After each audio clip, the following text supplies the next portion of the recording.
The year is 1560. The Sengoku era has brought a century of warfare to feudal Japan, but one man, Tokugawa Ieyasu, has risen to conquer the entire Asian archipelago once and for all.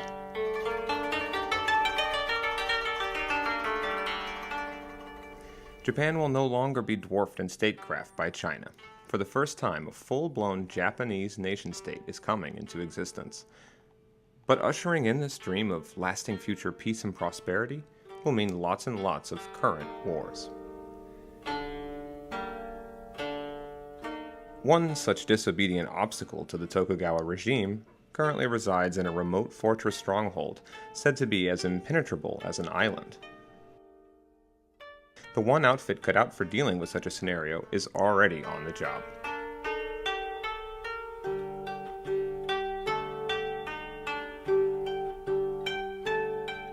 Sliding silently out from the shadows and up the castle walls, the Koga clan of ninja monks are led by Yoshishiro Ban, a man loyal to Tokugawa's reign. Under Ieyasu's request, 280 ninja assassins sneak into the castle, create a massive distraction, and in the ensuing confusion, manage to kill no one except for their target, the rebel leader. Sadly for their ancient art of ninjutsu though, which sprang from the mountains surrounding Kyoto and Nara in the 8th century, as a band of practitioners of occult rituals, sabotage, and magic, their order would not survive the lasting peace.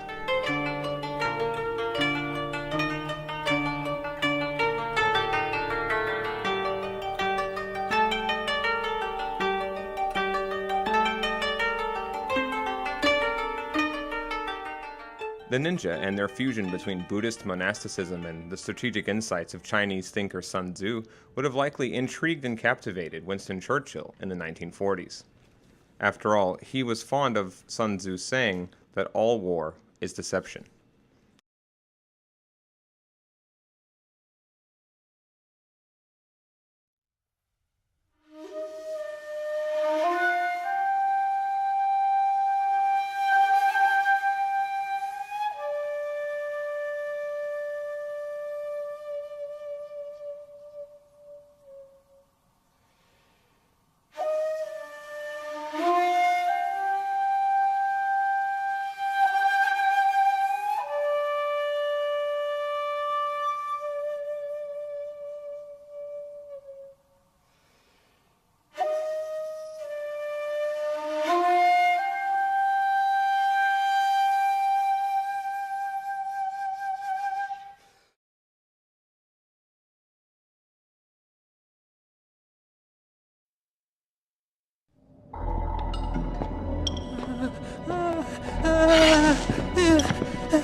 Stealth camouflage? Who are you? Where is my friend? What are you talking about? Oh, what next? Snake. You're that ninja. I've been waiting for you, Snake. Who are you? Neither enemy nor friend. I am back from a world where such words are meaningless. I've removed all obstacles. Now you and I will battle to the death. What do you want? I've waited a long time for this day. Now I want to enjoy the moment. What's with these guys? It's like one of my Japanese animes. I've come from another world to do battle with you. What is it, revenge? It is nothing so trivial as revenge. A fight to the death with you. Only in that can my soul find respite. I will kill you, or you will kill me. It makes no difference.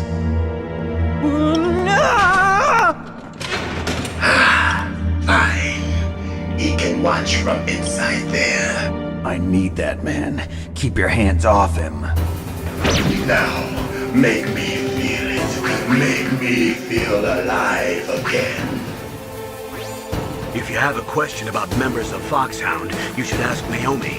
I'm sorry, but there's no one in Foxhound like that. There are currently only 6 members of Foxhound. Psycho Mantis, Sniper Wolf, Vulcan Raven, Decoy Octopus, Revolver Ocelot, and finally Liquid Snake. The genome soldiers under his command are next-generation special forces. Foxhound is intended to be a small number of highly elite, hand-picked soldiers. You're talking about the current Foxhound, right? Yes. Snake, who or what is that thing? Is he an enemy or not? That's what I'd like to know. Naomi, you really don't have any idea? Maybe I should ask you the same thing. What? Nothing. Forget about it. He's just playing with you. Why don't you try throwing away your weapons?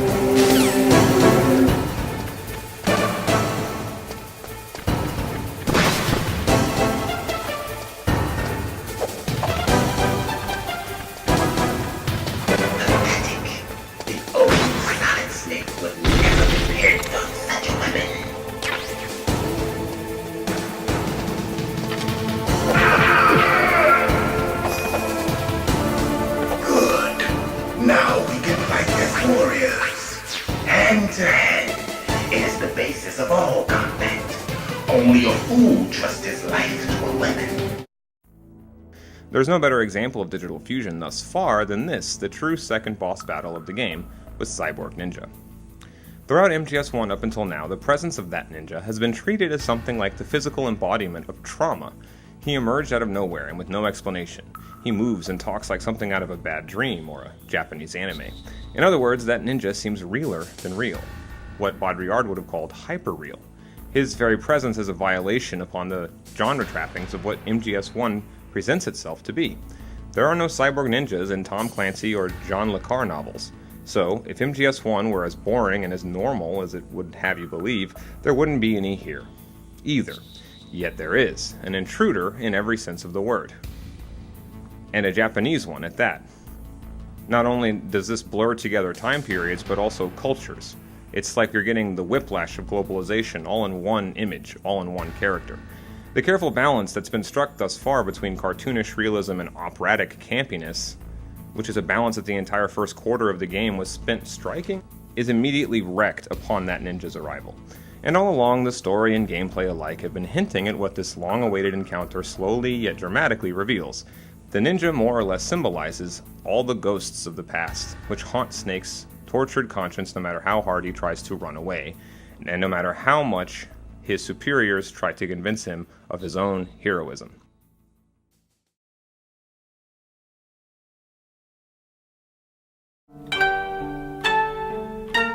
One of the ancient ninja clan's most legendary and enduring thinkers is the strategist and philosopher Sun Tzu. The ninja were adherents to this sage, who quite literally wrote the book on warfare as an art form, specifically an art form based on deception. But the ninja clans of pre-Tokugawa feudal Japan were hardly Sun Tzu's only fans. Hundreds of years after the ninja, and later the samurai, went extinct in the wake of Japanese modernization in the so-called Meiji era. Ironically, it would not be Japanese, but English-speaking men of war who excelled in applying Sun Tzu's ideas in the modern world of the 20th century and within the context of the Second World War. Not only did the Allied powers completely dominate the Axis in terms of both intelligence and counterintelligence, the British leader Winston Churchill was reportedly well read enough in his Sun Tzu to employ and devise a number of ruses, tricks, decoys, and Trojan horses, the likes of which were unprecedented and changed the very nature of warfare forever. But apart from reading Sun Tzu, the Allied powers were led by men who also utilized, again in ninja fashion, all the secrets of science and medicine, of which were also kept strictly secret. Information itself, in other words, was used and weaponized to win victory in the Second World War, about as much as any one regiment, fleet, or armada. And out of this era of extreme pressure and adversity, new forms of information control and military-based knowledge and systems came into existence. One among them was called Cybernetics.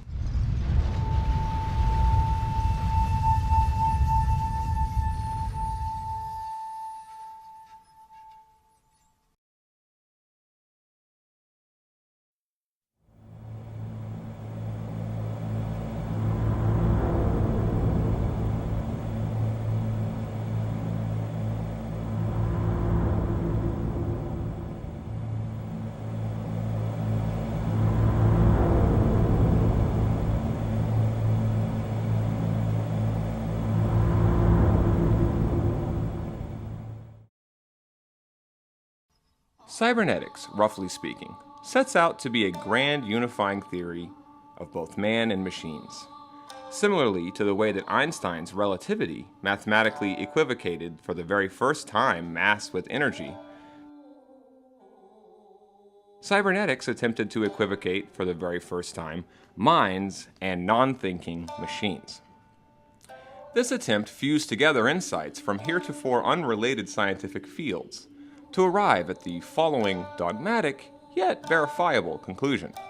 At bottom, human beings and thermostats are more or less the same insofar as both are mechanistic systems driven by the interplay between input stimuli and feedback activity. Here's the ultimate, if not overly reductive, takeaway from cybernetics, a field that, unlike, say, modern genetics or evolutionary biology, managed to take off behind the Iron Curtain in the science-phobic USSR. Minds are in some sense as easy to manipulate and modify as machines and other objects. The only question is how. Cybernetics was just one somewhat early form of answering that question. And it was also an early form of a new post-war mentality, one that would, within 40 years, culminate with the rise of Ingsoc, my shorthand for the so-called information society.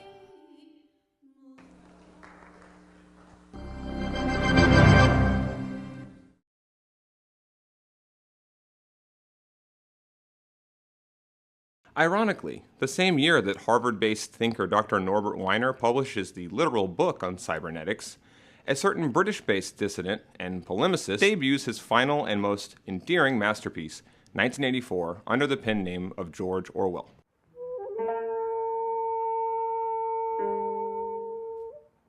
The iconic and seminal work is of a relatively new subgenre within science fiction at the time called dystopian fiction.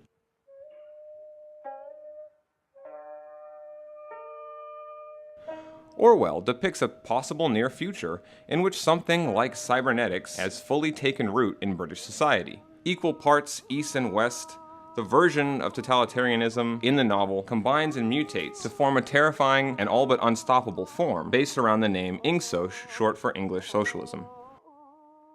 Orwell writes in the novel that to picture the future is to picture a jackboot bashing in the human face to the point of unrecognizability over and over again.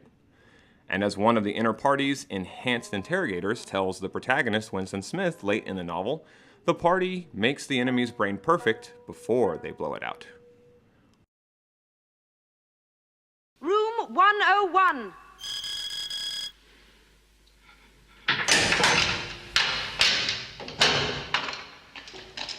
No. Please. You don't have to take me there. Why? There's nothing I won't confess. Nothing. I've told you everything already. I mean, what is it you want me to know? Take him instead of me. He's the thought criminal. It's him you want. Orwell likely did not know about cybernetics itself, but the reason 1984 endures even now in the 21st century is that Orwell managed to see in a macro sense of scope and scale what was on its way. The world we live in today, equal parts cyborg and ninja, in its cunning secrecy and weaponized information, was in fact predictable. Because Orwell had seen war as a very idea, war as a word, change in the public mind. Orwell watched the doctrines of total war and hyper-nationalism wash over the world to render it all but unrecognizable. He watched as men became more and more like machines, while machines in turn became more and more like men. In short, Orwell witnessed the birth of the 21st century, as much so as the handful of people present in Trinity, New Mexico, during the first test detonation of a nuclear bomb. And from that test in the desert to the ones that later played out over Hiroshima and Nagasaki, the lingua franca of that brave new world Orwell was predicting would be called the Information Society.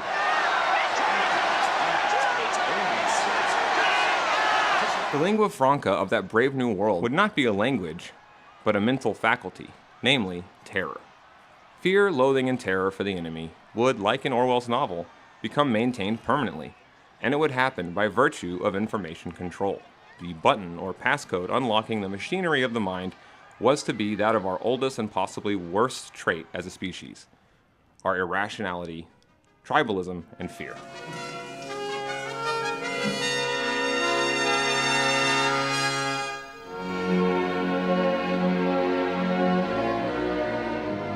And rushing in to soothe that fear away would be commerce, technology, and of course, drugs. The big pharma revolutions during the 80s and 90s have sold millions around the world on the reality of better living through chemistry. Meanwhile, the modern drug of choice is not chemical, but digital. In a pantomime of the way that Norbert Weiner pivoted with cybernetics from chemical to electrophysical processes, so too has the public mind shifted from drugs to computers. Just as cybernetics suggests, mind control can be accomplished without chemicals. We're all, supposedly anyway, little more than environmental feedback machines. Therefore, all that would be needed would be a change in our environment for our entire system, both within and without, to change. That change might be called the closest we've ever gotten to what the philosopher Friedrich Nietzsche once called the last man, the end of humanity and the growth of the species as we know it, and the dawning of an era of a man-machine hybrid, a soulless automaton, our next of kin. Cyborg Ninja is that next evolutionary step in all its nightmarish, cartoon hyperreality.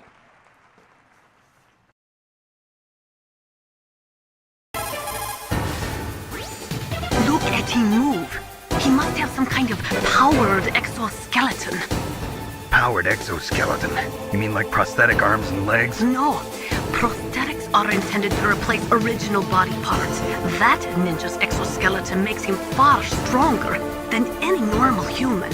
He is a true cyborg, a cybernetic organism. So he's half machine, huh? I heard rumors about the experiments, but I had no idea that such a creature really existed. The boss battle against Cyborg Ninja maintains several patterns that we've seen in similar scrapes before. Like both Ocelot and Raven, Ninja is testing Snake's abilities rather than trying to kill you. The idea that a boss battle didn't have to end in death was innovative in of itself. So far, all the boss battles have been against people with very specific cultural and ethnic identities. That too is innovative. However, the Cyborg Ninja character is unique for being something of a postmodern enigma. He only wears the costume of a Japanese warrior. That's what makes him postmodern. Ninja's graceful acrobatics and inhuman abilities like warping and going invisible, not to mention his reactive sword blocks and suspended in the air drop kicks, well, as of 1998, all of these types of maneuvers were thought to be impossible to animate on PlayStation hardware. But that isn't the only thing that makes the ninja battle so iconic. Not only is that ninja moving and dodging in real time faster than you can follow with your eye, this entire room environment can be damaged during the encounter permanently, which you'll see in later cutscenes. What's more, in yet another postmodern flourish, the very room itself for this battle is a replica of none other than KCE Japan's office space in the Tokyo Konami HQ building. Instead of doing what literally every boss fight since the 1980s has taken for granted and have the boss fight for his life, the more you hurt that ninja, the more he loves it. I've been waiting for this pain. We already talked about during the battle with Revolver Ocelot before that a lot of the boss fight itself was a mechanical expression of the character's sadism, and we talked about how that was an example of digital fusion. Well, now we see that this boss battle with Ninja is something similar. It's entirely predicated on this character's masochism. The idea that so-called villains could be written with their own psychologies, sexual kinks, hang-ups, and foibles as much or as well as any hero was a relatively new practice within console games in 1998, if not to say in other disciplines like anime. But it's the digital fusion, the way these quirks are not just conveyed but felt, experienced through gameplay, that makes the boss fights, like this one in MGS1, truly legendary for moving the medium forward. When Ninja's health is totally depleted, things get even crazier. It's then the player is suddenly thrown from the role of duelist to that of mercy killer.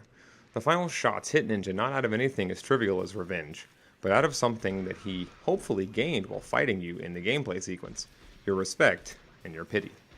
It's here, finally, that Ninja makes a shocking revelation with hugely personal ramifications for Snake going forward. I felt that, Snake. Do you remember me now? Can't be. You were killed in Zanzibar.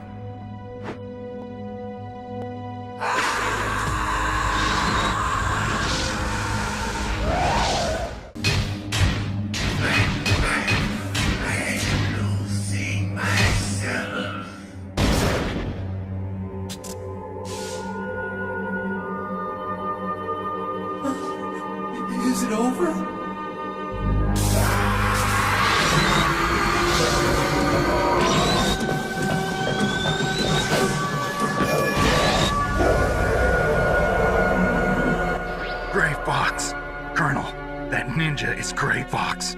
No doubt about it. Ridiculous. You of all people should know he died in Zanzibar. No. He should have died, but he didn't. What? It happened before I joined Foxhound's medical staff. They were using a soldier for their gene therapy experiments. I never heard that. It happened right after you retired. My predecessor, Dr. Clark, was in charge. Dr. Clark? Yes. He started the gene therapy project. And where is he now? He was killed in an explosion in his lab 2 years ago. So what about this soldier? Apparently, for their test subject, they decided to use the body of a soldier who was recovered after the fall of Zanzibar. And that was Gray Fox. But he was already dead. Yes. But they revived him. They fitted him with a prototype exoskeleton and kept him drugged for 4 years while they experimented on him like a plaything. Today's genome soldiers were born from those experiments. That's the sickest thing I ever heard. They used him to test all sorts of gene therapy techniques. Naomi, why didn't you tell us about this sooner? Because it's confidential information.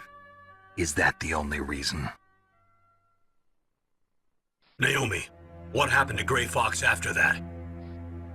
The record says he died in the explosion. I see. But even if that ninja is Gray Fox, the question is, why? From what I could tell, he didn't know who he was. Are you saying that he's just a mindless robot? I'm not sure, but he seems intent on fighting me to the death. We'll meet again. I know it. So you'll fight again? Until you kill him? I'd rather not. But maybe that's what he wants.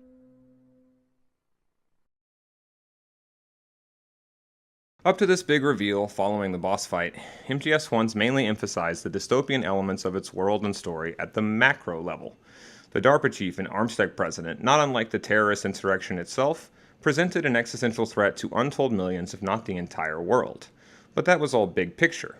It isn't until now, with the revelation that the ninja's true identity is Frank Jaeger, that it starts to all get a lot more personal. But most importantly of all, this big reveal also brings us a major twist. And this form of ultra-ironic storytelling has actually been with us all along. Let's quickly review. Snake's words can kill. Instead of saving his 2 VIP hostage rescue targets, Snake has accidentally killed them, seemingly just by talking to them. Snake's led to believe he's been briefed, but actually he knows less than the rookie Meryl. The Shadow Moses plant isn't for the storage and disposal of nuclear weapons and material. It isn't for reducing nukes, but for building and testing a new platform for them. Snake's enemies on the battlefield are more honest and friendly and upfront with him than his own support team. By this point, it's hard to say anymore who or if anyone is the bad guy, and it's just as hard to tell apart an enemy from a friend. But again, these various examples that I've just brought up, all these examples of story subversion, will none come close to the way that this sequence of events and gameplay betray and flip our ideas of the characters, not only of Snake and of Cyborg Ninja, but also Dr. Naomi Hunter. Let's focus for a moment on how this reveal is made through gameplay. To begin with, all the weapons that Snake's gathered thus far will be useless unless you exploit Ninja's weakness, chaff grenades. But doing so will render Fox immobilized, which makes your attacks just feel cheap, and he even scolds you for it. This means the most satisfying approach to the fight is with unarmed attacks. When you drop your cheap tricks, gizmos, and toys, so does he. The ensuing fight is a visceral thrill, thanks in no small part to the amazing voice acting skills of Greg Eagles, where any minute could mean the prey becomes the hunter, or vice versa. And it's through this sense of the phrase muscle memory that the player experiences a glimmering fragment of what war may have been like before man had evolved the means to wage them with machines. Simultaneously, Snake recalls a life before his evolution as a character, a life when he was a member of Foxhound, more like Meryl than he'd ever be again. It's nothing less than a confrontation with his and our own reflection, or at least the beginnings of a first true glimpse. Because if that ninja is what the military-industrial complex have done to Frank Jaeger, what does that say about Snake? Have you been spared from this horrific evolution? This development into the last man? Or are you, too, a form of monster? Just one that's invisible to the naked eye's awareness? The ambiguity of this question replaces the former ambiguity over that ninja's identity to give the game a subtle undercurrent of horror and to become the main thematic and narrative concern going forward until the end of this act of the game.